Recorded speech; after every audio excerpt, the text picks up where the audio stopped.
Nah, oke kawan, assalamualaikum warahmatullahi wabarakatuh. Baik, berjumpa kembali dengan saya Elzan Oval. Oke, pada kesempatan kali ini saya kedatangan paket dari Irfan Tenda dari mana ini? Banjarmasin Selatan. Oke, baik, langsung aja kita bongkar kira-kira ini apa isi paketnya ini. Oke.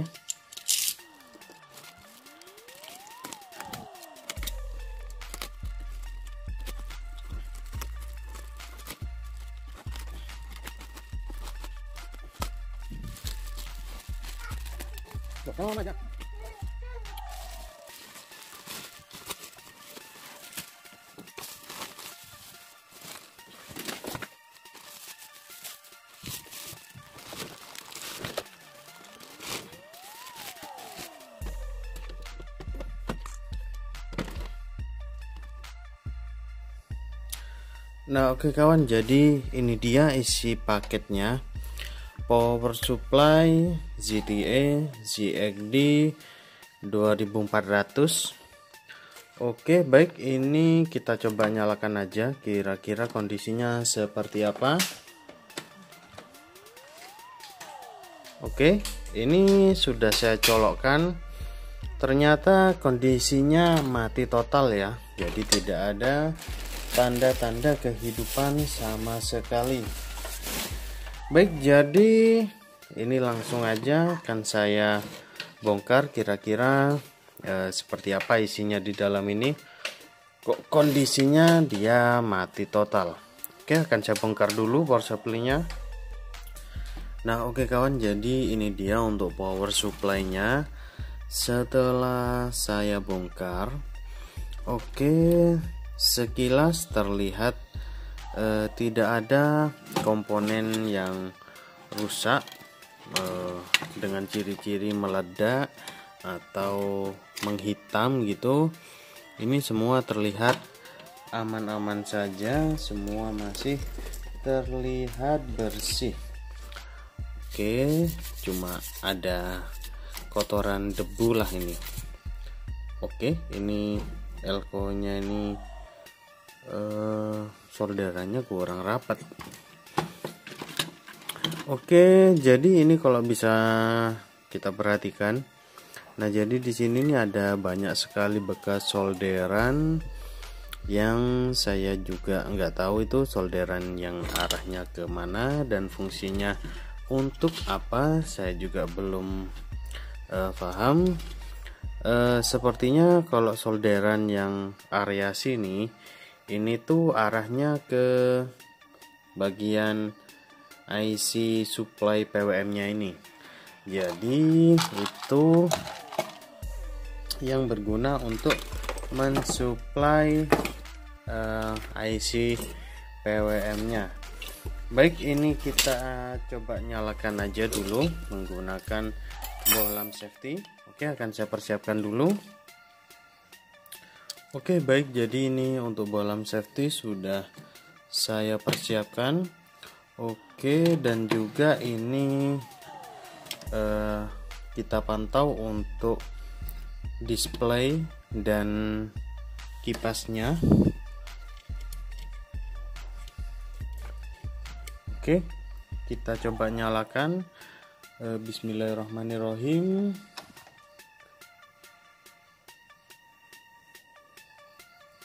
Oke, jadi kondisinya seperti ini aja. Terlihat setengah short ya, dan ini tidak nyala sama sekali untuk displaynya. Bisa jadi ini ada masalah di bagian penyearah dan di bagian PFC dan supply PWM. Sepertinya untuk saat ini kerusakannya di area situ-situ aja. Oke, ini PCB PWM nya dia versi 4.2 ya. Berbeda dengan yang biasa kita servis. yaitu yang versi 4.0. Oke, jadi ini akan saya pelajarin dulu untuk sistem dari power supply ini. Yang jelas ini ada kerusakan di bagian supply PWM-nya karena ini tidak ada tanda-tanda kehidupan sama sekali. Oke, akan saya pelajarin dulu, baru nanti kita lanjut kembali videonya. Oke. Nah, oke kawan, jadi ini akan saya cek dulu untuk IC ini, IC PWM-nya. IC PWM untuk supply kontrolnya ya. Jadi ini menggunakan IC seri UC 3844. Oke, baik, ini akan saya nyalakan. Bismillahirrahmanirrahim. Oke, ini sudah nyala. Baik, kita cek. Ini untuk negatif dan ini untuk VCC PWM. Keliru mana ya ini? Nah, itu VCC ada 12,7 dan untuk VREF, nah ini VREF-nya hanya 1,5 volt. Oke. Harusnya sih VREF-nya 5 volt ya. Tapi ini VREF-nya itu hanya 1,5. Jadi ada kemungkinan IC-nya yang rusak atau ada masalah di bagian sistem regulasi, karena VCC VREF itu biasanya digunakan untuk sistem regulasi ya. Oke. Ini kondisi sudah saya cabut ya dari steker, dan ini VCC masih ada karena ini merupakan sisa dari elko ya. Jadi dari elko ini dia tuh masih nyimpan tegangan, jadi masih ada tegangan di VCC-nya. Oke, ini artinya sistem aman, sistem supply-nya aman, cuma dia untuk VREF-nya itu 0. Baik, jadi akan saya coba ganti aja dulu untuk IC PWM-nya ini. Mudah-mudahan kerusakannya hanya di IC PWM-nya ini aja ya. Oke, akan saya coba ganti dulu untuk IC PWM-nya. Nah, oke kawan, jadi untuk power supply ini sudah ketemu untuk permasalahannya ya. Jadi tadi sudah saya ganti untuk IC PWM-nya ini, dan ternyata tetap aja nggak mau nyala ya. Dan jadi setelah saya cek datasetnya, ternyata memang benar untuk IC seri ini dia itu under voltage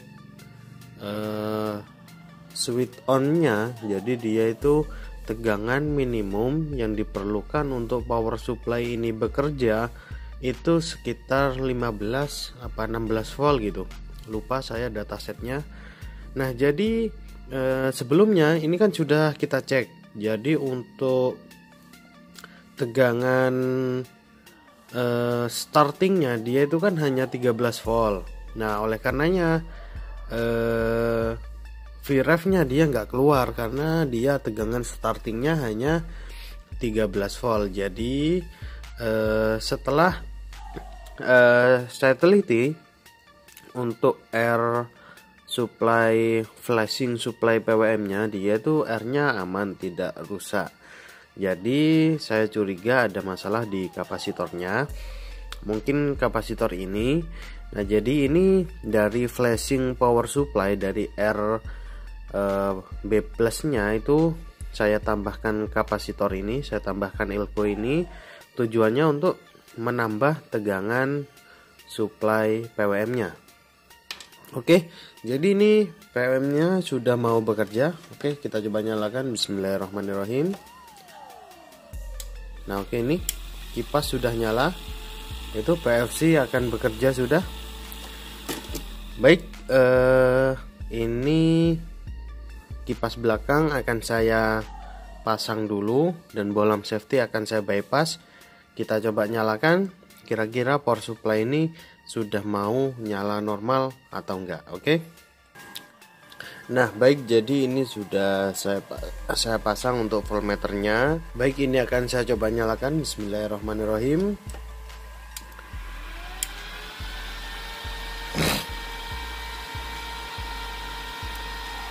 Oke, ini harusnya sudah keluar. Nah itu tegangan sudah keluar normal kembali. Oke, jadi ini power supply-nya sudah nyala normal kembali ya guys. Jadi kerusakannya hanya perlu ditambah elko itu aja. Oke, aman. Baik, jadi ini power supply akan saya rakit kembali, dan untuk elko yang ada di sini ini akan saya rapikan karena setelah saya cek jalurnya, elko ini tidak sama dengan jalur elko yang di sini. Jadi ini akan saya rapikan. Elko ini tetap kita pasang, tetap kita tambahkan untuk elko yang di sini, karena ini elko ini langsung dari air flashing power supply, bukan dari lilitan aux. Sedangkan yang di sini dia itu dari lilitan auxnya. Oke baik, jadi akan saya rapikan dulu, akan saya pasang kembali ke boxnya. Nah baik kawan, jadi ini dia untuk power supply-nya. Power supply ZTE ZXD 2400. Nah akhirnya power supply ini sudah dapat nyala normal kembali. Jadi kerusakan pada power supply ini itu sangat sepele sih, cuma mendeteksinya yang lumayan agak sulit.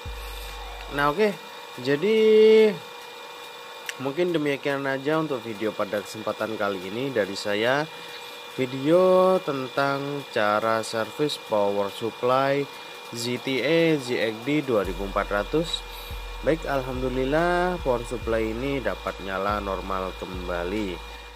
Mungkin demikian aja untuk video pada kesempatan kali ini. Semoga video pada kesempatan kali ini dapat bermanfaat untuk teman-teman semua. Mohon maaf jika selama penayangan video ini ada salah kata dari saya. Saya akhiri, wassalamualaikum warahmatullahi wabarakatuh. Mantap.